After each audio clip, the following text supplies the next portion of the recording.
phone that say, hey man, what's your show about anyway? Well, I say it's about guitars, guitar players, guitar playing, all things guitaristic. So if you want to call me on the show and ask me a question about, you know, how to play the guitar, the character of your guitar, what kind of guitar is right for you? Call me on the phone if you like. Maybe we'll talk about something else like guitarrón, cítaras, lútulas, violas, banjos, balalaikas, bouzouki, bajos, sextos, tiples, cavaquinhos, ukuleles, banjoleles, mandolins, mandocellos, mandolas, mandobasses, I suppose you want to talk about. Harmoniums or harpsichords or harmonicas, or pipe organs, piccolos. I'll talk about, I don't know, clarinets or clavinets, clavichords or clavinovas. I'll talk about timpani,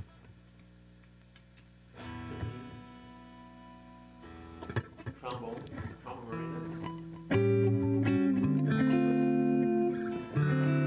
saxophone,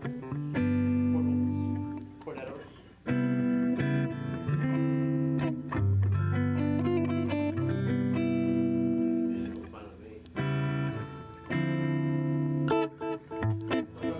Politics, world events, your own personality problems, that's fine too, but you know, just keep it clean. This is a family program. Okay. Well, so excuse me, I have a little DBZ kind of kit here today. I've got my this is a well, maybe I should learn what the name of this one is. Well, it's a DBZ. It's sort of like a Les Paul-ish DBZ. Well, it sounds very different from the Les Paul that I have at home.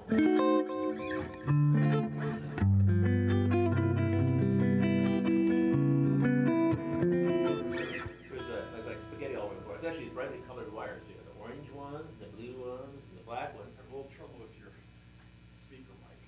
Oh. It's a little on. Oh, it's in wrong Oh, line. it's in 4. A lot of times we have trouble with 4 doesn't work? Oh boy. I'm going to put it in 5, see if that works.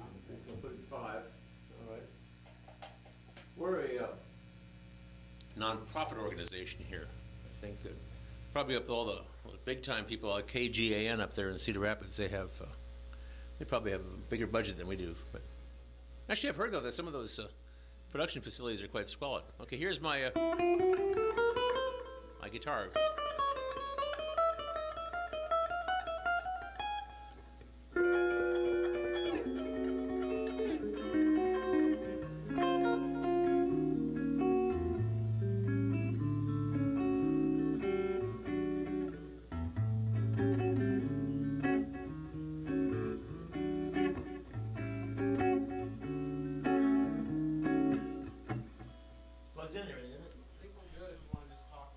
Oh yeah. Okay. Well, I can talk. So my voice mic. How's my voice mic doing? Is that okay? All right. And the guitar's all right. That's all right too. Okay. Hey. If my guitar mic's okay and my voice mic's okay, I guess we got a show. Probably a lot of people prefer that if I had just the full guitar mic and they couldn't hear what I was saying.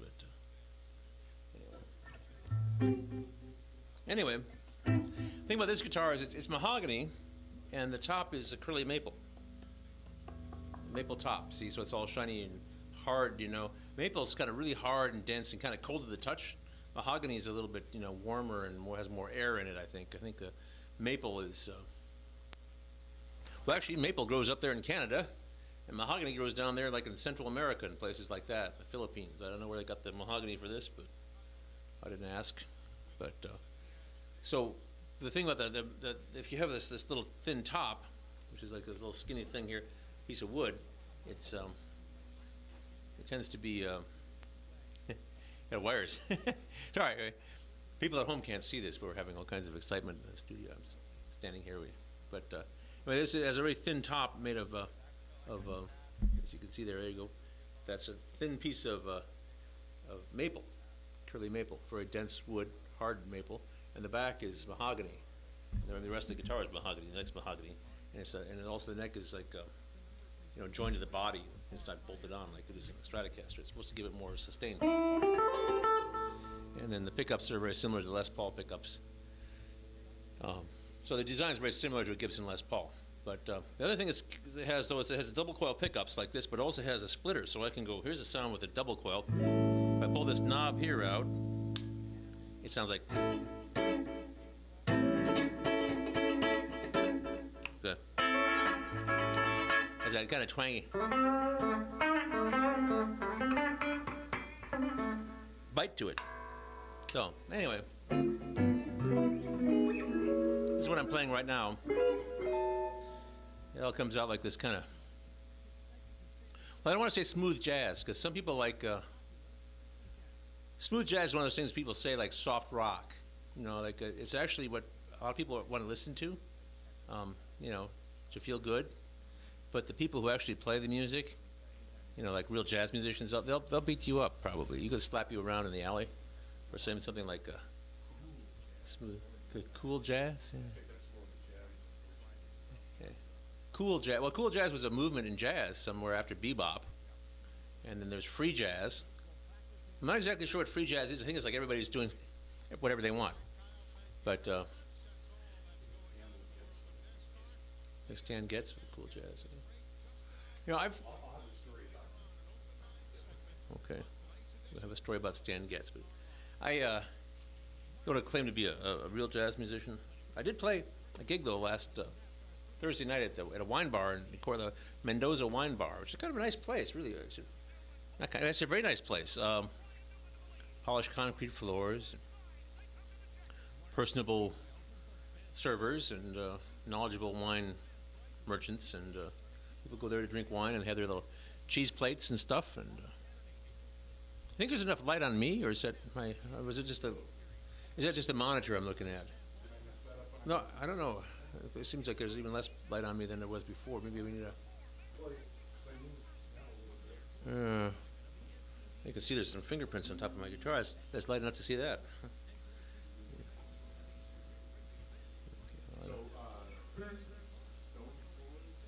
Well, polished concrete floors, and which is interesting for sound. You know, I brought my tube amp. Hey, that looks good. My tube amp. Well, actually, now my face is disappearing. Huh. I don't know. Look at that. My face is losing face. I have much more substantial nose than that. I've got a grade A Beezer. Anyway, so I played that gig, and it's more of a jazz gig. I played my jazz guitar through a tube amp. Had a good time. I mean, I enjoy that sort of thing. But I'm always afraid the jazz police are going to come and get me. You know, I'm not afraid of the classical guitar police because they, you know, I'm accepted by classical guitarists. I walk the walk. I like the classical guitar. You know, I had all the records when I was a kid. You know, but the jazz thing, you know, is like different camps.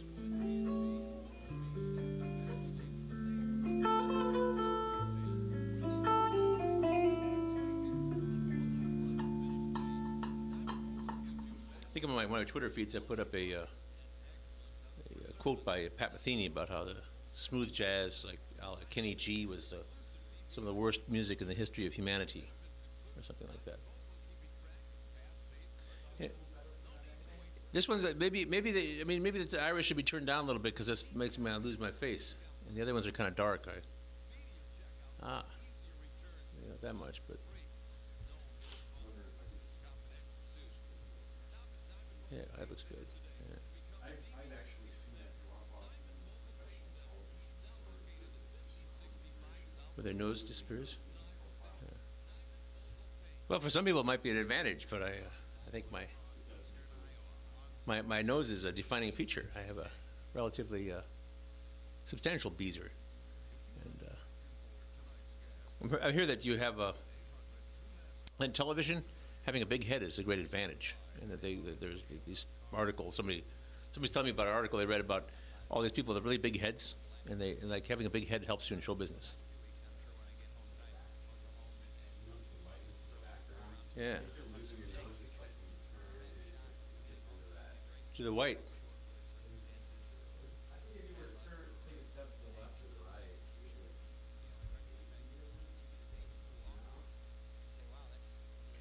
If I could move my microphone and get this. Start of the year with the way I finished last year. No, I'm in the black there. Eli Gold. I don't know. I'll just face the camera at all times. We almost felt Particularly Well, maybe I better play a little guitar then and stuff.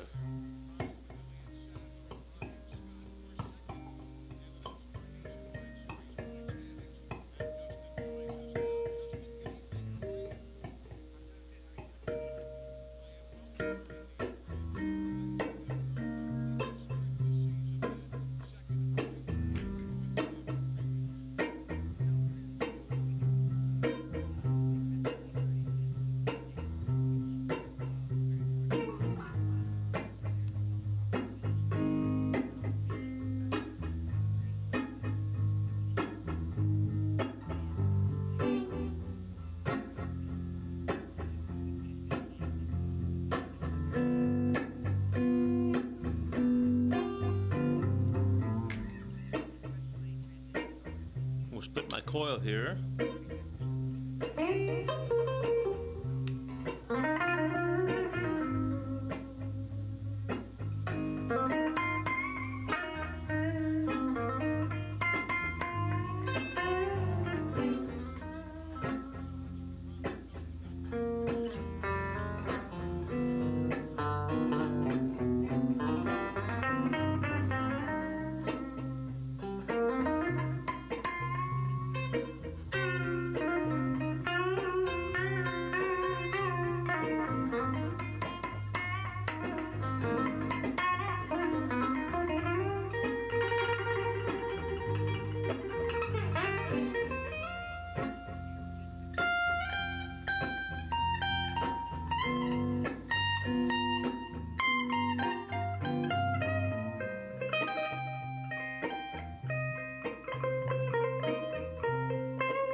jam in C minor.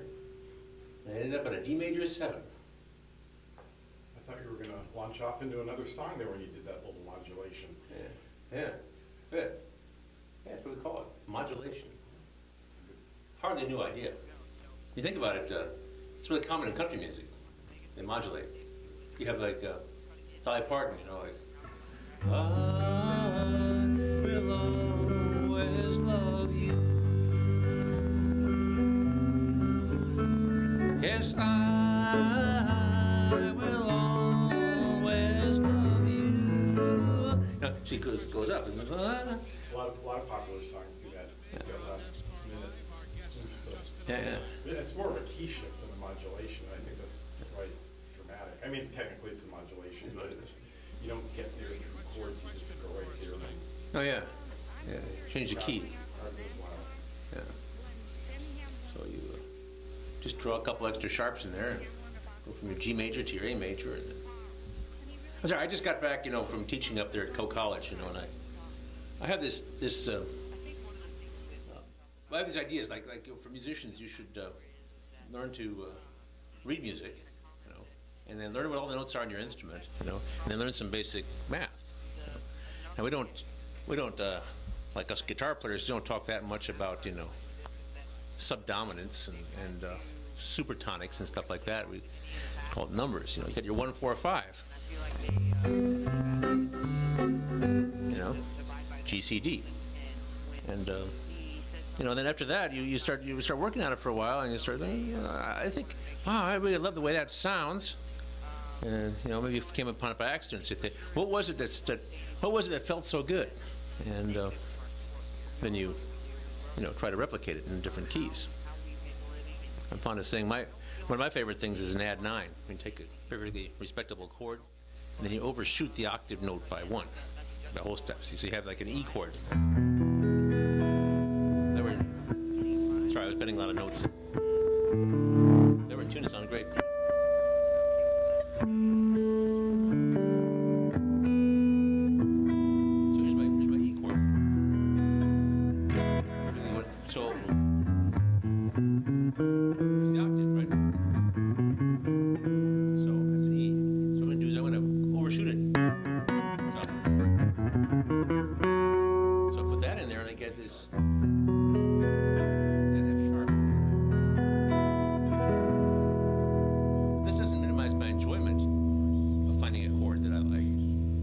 I know what it is, so I can do it again in some other chord. You know, I can say, "Gee, I like adding a 9."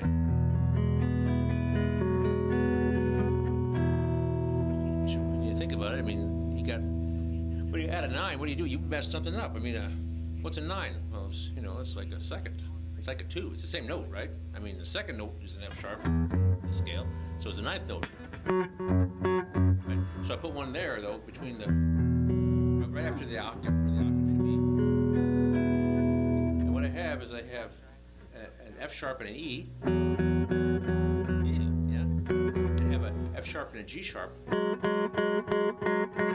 That's nasty, but you put it all together and it works.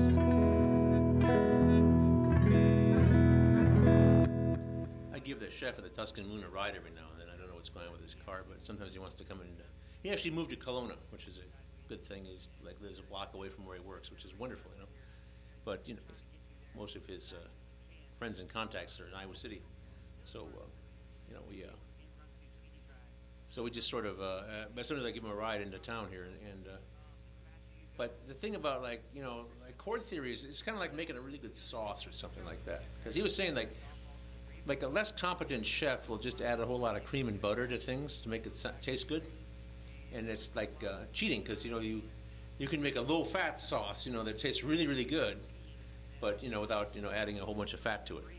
So the thing is like making stuff, like combining things in a certain way, maybe putting things together that you wouldn't normally put together. Make them, put things together in a way that you wouldn't normally think of, but somehow it just works. If that makes any sense, I don't know. No, it makes perfect sense, and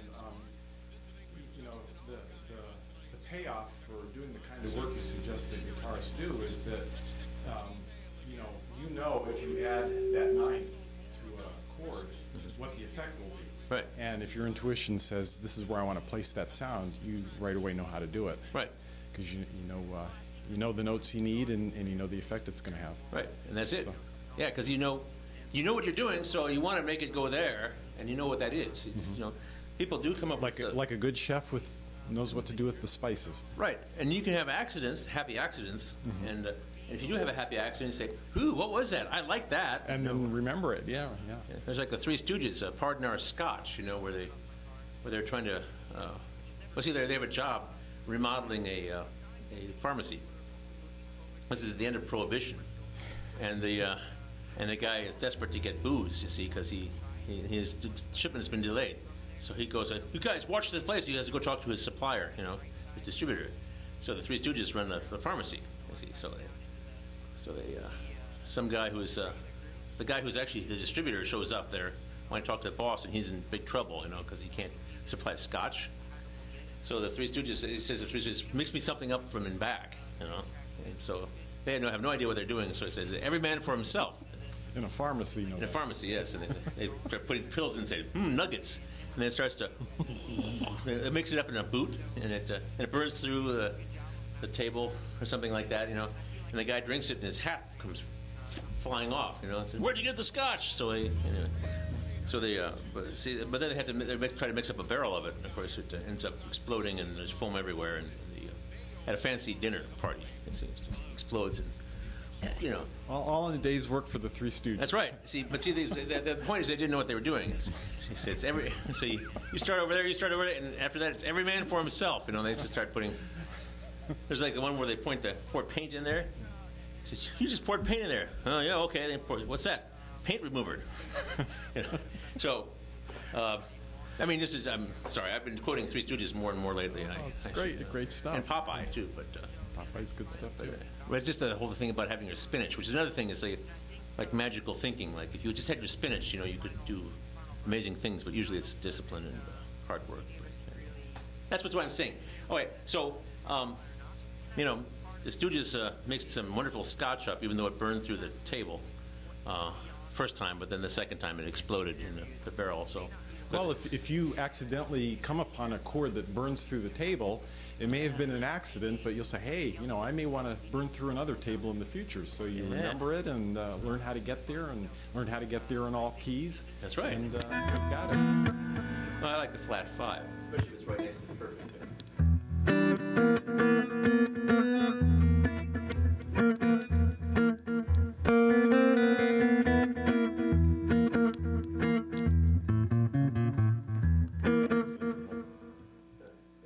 Diabolical interval. The diabolical tritone. It's all good. But and by the way, before I forget about it, and I may have heard it on. Forgive me if I heard it on this show, but it's about the song "The Girl from Ipanema," the bossa nova style. It was involved in the '60s. Who was the guy that wrote that? Carlos Jobim. Okay, so Stan Getz went to Brazil to work with Jobim, and when he had first created the music, Jobim's wife, just in order to get together and present the song with Stan Getz, his wife sang the lyrics to it, and she was not a trained singer. She was not a professional singer. So when they went to record the music, Jobim wanted a professional singer, and Stan Getz said, "Hey, I really like the way your wife did that." And she ends up being on the record, not only one of the milestone songs of the 1960s, but she basically creates a new vocal style. Yeah. Totaled by fluke, but thank goodness Stan Getz had the vision to see how perfect. So a lot of interesting musical stories. So I guess you didn't. Okay, so I didn't hear it here. So No, I didn't know that one. No, I didn't know that's right. I can't remember where I heard it, but it was a reliable source, NPR or something. It was trustworthy news. So. Well, it's very interesting. That style of bossa nova, that's very cool. Yeah. See, the whole thing's very cool. And talking about nine, this is add nine. It's major nine. So it's like. Actually, played the Girl from Ipanema. It's kind of a long-winded story, but there was this girl who took my class at Kirkwood. She was like really young. She was 14 or something, or 13. And she went with her mother and took my little night school class in guitar playing in Kirkwood. And then later on she signed up for lessons. And I think she played the clarinet in the band at Williamsburg High School. So then she went on, and one thing is she learned all my jokes. And she ended up taking guitar for a long time, and then she also picked up piano, which was not my teaching. And then classical guitar, and then she started playing the bass guitar, and then they got her a string bass. And she actually won an award for, or won the jazz band competition in her school. But you see, it was a very small school, so it was a different, there was a different league from the City High, West High type thing. It was a smaller school, it was a small town.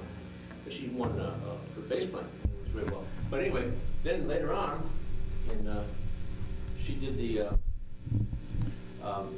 so she went off to college to learn to be a music major, to become a music teacher. And she memorized all my jokes. Kind of fun. But we did. And used them in her classes? Yeah. I hope so. I don't know. I don't know where she is now. I'm trying to figure out what year that was. It's a few years ago. I ran into her. She was riding her bicycle through town. And I don't know how many years ago that was. It might have been 10 years ago. If she was 19, 10 years ago, she'd be 29 now. She's probably won her career by now. Huh. Well, anyway, she knows all my jokes, so even if I kick the bucket, there'll be generations of anyway, I don't know. But anyway, so I played The Girl from Ipanema with her at her senior recital for her high school. She actually changed outfits repeatedly during this, which is kind of cool. She is a feedback. Maybe me moving the mic. No, I don't think I was so. trying to get away from the light is in my eye over there. That's why I was trying to move over Yeah, here. I wonder if you can be seen. But anyway, so I played The Girl from Ipanema with her at her senior recital at the auditorium at her high school. On my way home from between, that would be 10 years ago, at least 10 years ago. Wow. But I used to play in a man all the time. And that was in 2001, I played in a man all the time. That was a landmark song and a landmark style, and really sounded so fresh and new. It did, but this chord, the D major 9, my thing with that is, okay, here's a D major 7, with an E on top. I already have an A, so I don't sacrifice this A here for an E. I can do like this. Then when I think about it, I don't have to play this D because I can play open D, but I lose my A there because I've had the D, so I can go up. There's my A as an alternating bass note. So my D major 9 becomes a 2-finger chord. I love stuff like that. I'm looking for labor-saving devices. That's probably really boring for everybody else. No. I mean, this is how you be a versatile guitarist. You need to learn what you're doing so that you can apply it on the spot when the moment calls for it. Yeah, the other thing I suggest to people is guitar players is they learn how chords work and make up their own voicings of chords. I mean, they make up their own chords. I mean, obviously, somebody else probably figured it out before, but say, okay, D major 9. Well, that's a D major 7 with a 9 on top of it. So it's a D major triad. D, F sharp, and A, and then a major 7. This is going to be a C sharp, and a 9 is going to be E. So I put those 5 notes together somehow. Well, we started out mentioning soft jazz versus cool jazz, and then the Jobim story and his wife, and when the time came, you pulled that chord out that's in the song "Girl from Ipanema," because you knew how to do it. Yeah. That's not a problem. I still have problems, but that's not a problem. No, but that's why you're a versatile guitarist. You can do things like that. I'll try anyway, every day. By the way, Sarah was here doing some production stills, I guess, with her SLR camera. I was going to try to pull her on camera here just to kind of point out all the cool stuff we always have going on around here. Just, somebody pops in, takes production stills with a really neat camera, and she and Jason, of course, have been doing the Uptown Bill shows with the 1080 HD and mixing it up and kind of creating an alternative version of the program. The audience sees it through one, they're seeing it from a different perspective, and so it's kind of neat stuff we can do around here that's always going on around here. But why we keep moving and evolving and stuff, and some people here know what they're doing. Some people like Sarah. Sarah knows what she's doing, yeah. I guess Jason knows what he's doing too, doesn't he? Yes, he does, yeah. He knows what he's doing. There we go. Yeah, we've got these new people here, and young people. They're not as jaded as the old ones. No, people come and go though. People move on with their lives. Not me. I've been here. I've been here since the beginning, actually.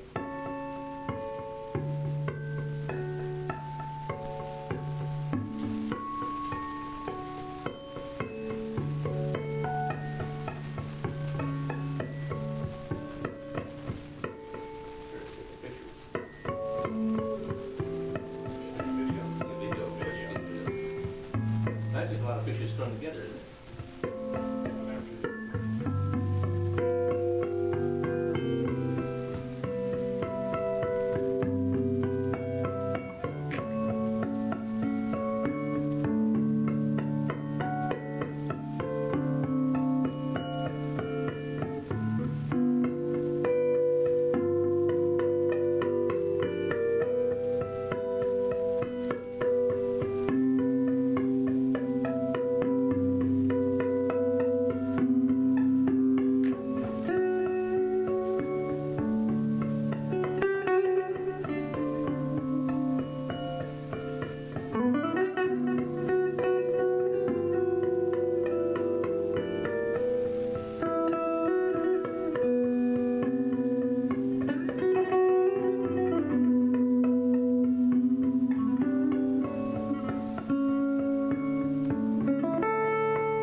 Tuesday afternoons. I got a cheap senior matinee here, so we've been out on Tuesday. It's, you know, you're on at 4 o'clock in the afternoon here, so we've been out on Tuesday afternoons.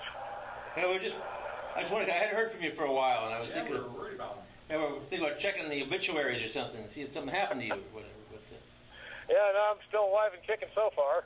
So far, so good, huh? Yeah. That's good news. Haven't filled the car to buy a bus ticket yet. Okay. So what's happening?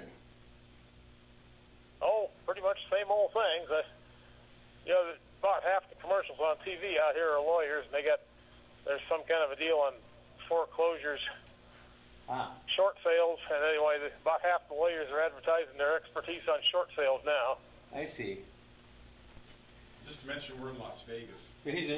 Just in case people don't know, Bob is our Las Vegas correspondent. He's giving us the news from Las Vegas. I guess where everybody's running out of, where everybody's going broke. They're losing their shirts. Yeah, they got another thing now they call zombie mortgages, where people, they get foreclosed, and they move out, but the bank never fills in the paperwork.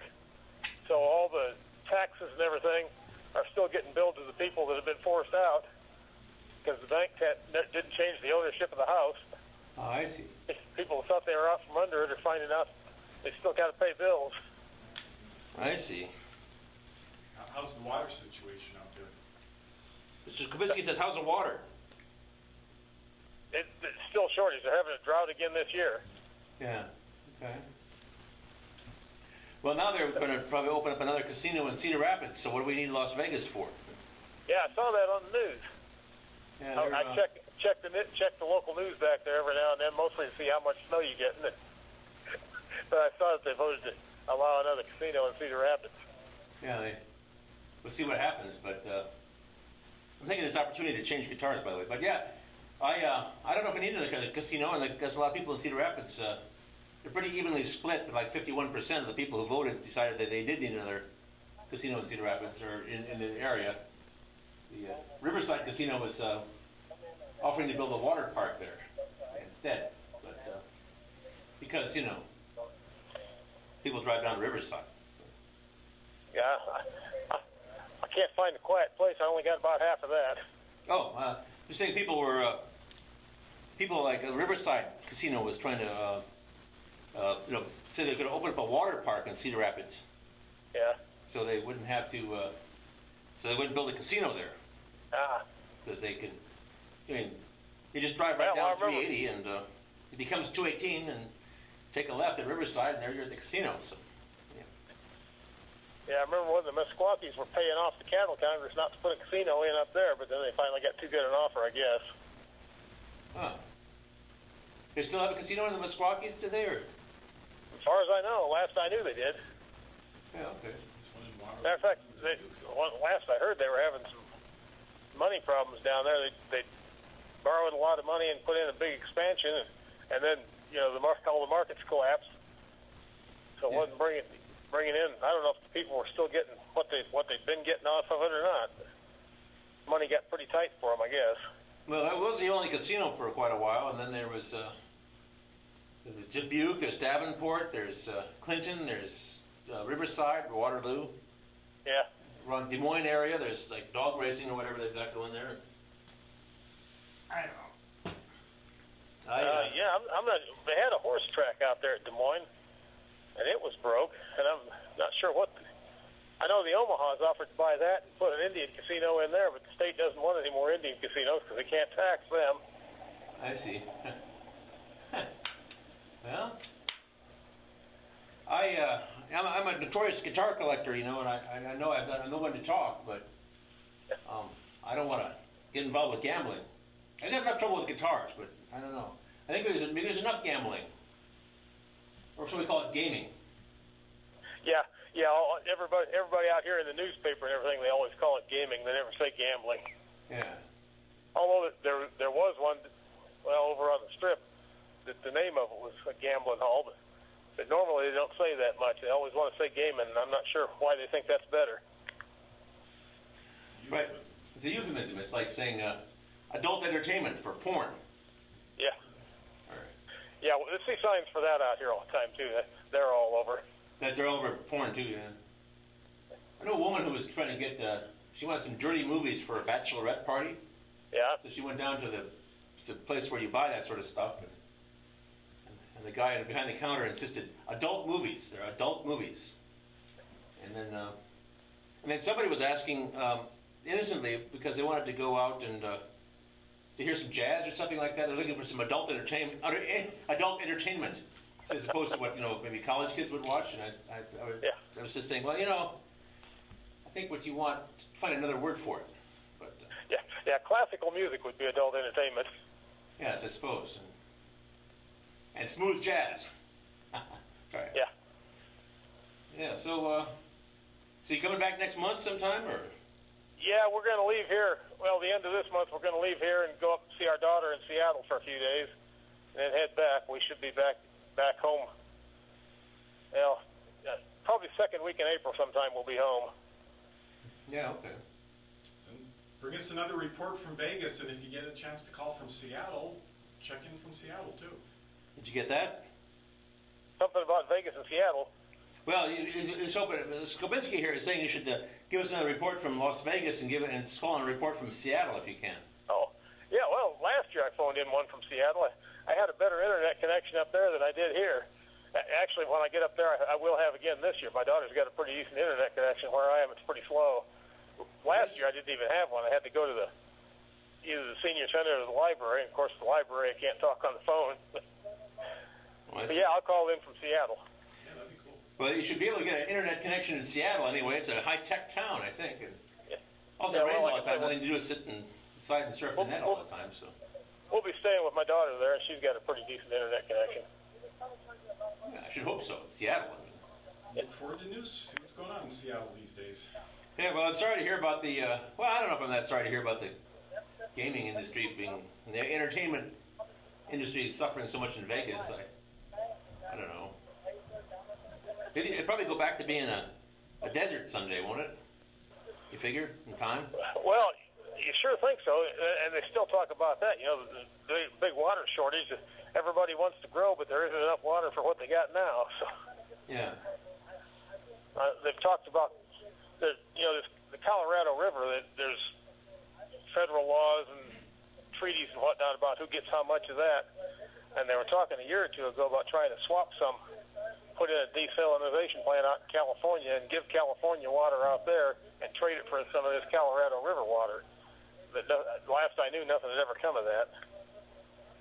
It takes a lot of energy to do desalination the way they do it nowadays, from what I've heard. I mean, I've heard from like the Middle East, and the Arab countries where they do it. Yeah, where they got oil to burn. Yeah, they got oil to burn. The Navy's got one down in Guantanamo. That's what when I went down there, when Castro shut the water off was the first time I went down there. Anyway, they up until then they'd been buying water from Guantanamo City from the waterworks there, and anyway they didn't do it while I was there. But later on, they built a desalination plant down there, and they claim they're getting water from their the Navy's desalination plant cheaper than what they were paying Guantanamo Waterworks for it. Of course, the Navy may have fuel to burn too. You know how the government is. Well, they got a lot of money. They got more money than we do. Yeah, well, while I was down there, burning fuel oil is how they made it. They brought a couple old World War II ships down there. The ships have to make fresh water for their engines. They can't run on salt water, so they've all got big stills. They call them evaporators. Right. That make fresh water from seawater. And they brought a couple old mothball ships down there and just fired up the evaporators and made water till they got a permanent solution. Huh. Yeah, I wondered how they made the water in the ships. They burn more coal and oil and stuff, I suppose. Yeah, it's oil these days. not as far as I know, no coal burning ships left.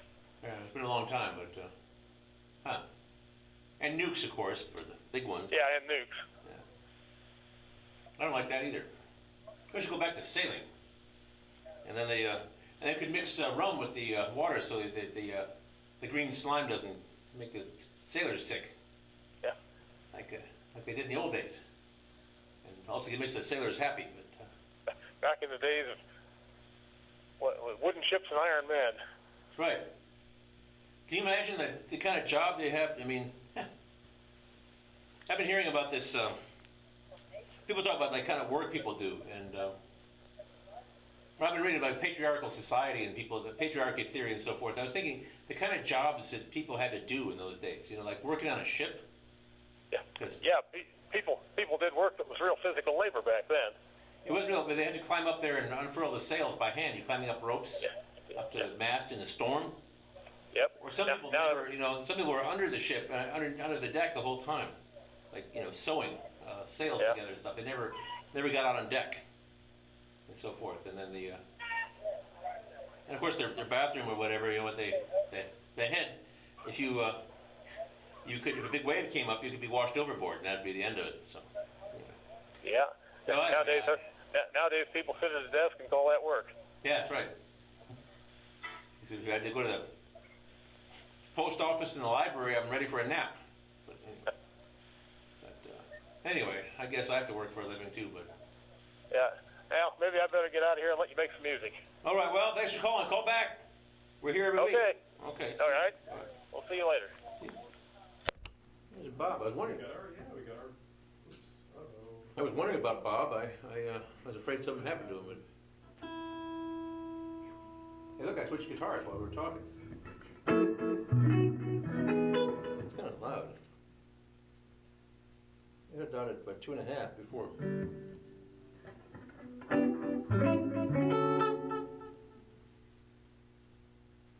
The thing, I have delay on this amp again. See if I go like, is that too loud? But what happens is so I have the amp and I take it to my car and I take it, put it in the car, take it home, put it in the house. Take it out of the house, put it in the car and bring it back here. And the knobs are always like different, you see. And then when I'm in a hurry to set up the show, I don't really think about the knobs, twisting them. And I end up with whatever I end up with. And so Whatever you left off last time you used it. well, now you see, it's moved. I mean, just by handling the amp. Yeah. Maybe I put the equipment bag not exactly on top of it, but it's kind of the side. Maybe the bit of the edge was rubbing against the knobs while I was. Anyway, this is the guitar I took up with me to Coe College today because I don't have a single classical guitar student. So look at this yellow at the back, and I have half my students are foreign, and I just wanted to mess with them a little bit.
take like bossa novas, they take a chord like this. This is an E9.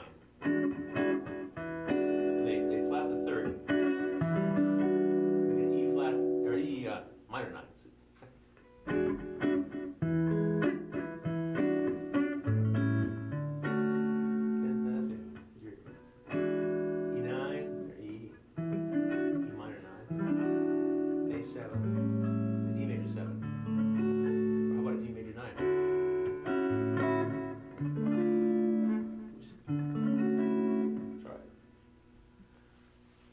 Well, there's some sort of thrills in life, you know. Actually, I have quite a few thrills, but like losing my family fortune in roulette, or dying in a fiery car crash, or something like that, or going berserk with a gun. I play a bright yellow guitar. I think I'm getting off with a little bit of mischief when I put in a flat 5 or an add 9.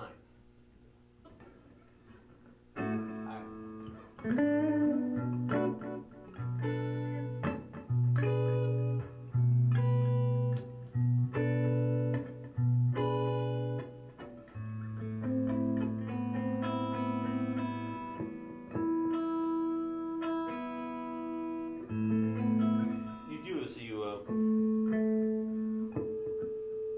lot of times in music you violate an expectation. Mostly try to play in tune, but my new saying is anything worth playing is worth playing in tune. So you have your like Gordon Lightfoot.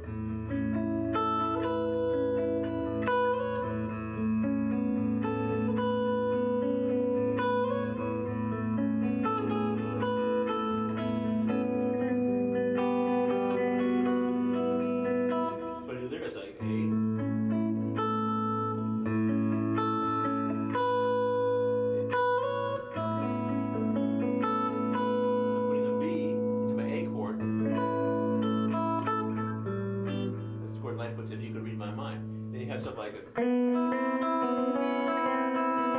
I'm doing an E minor, so I have a B, which is the 5th, and I raise it, just augment it. Anyway, almost any movie that has a secret agents or spy, they use like.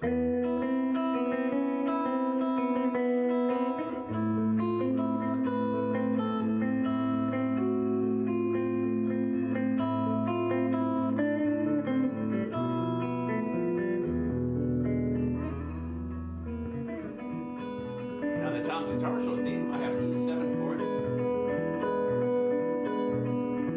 a flat.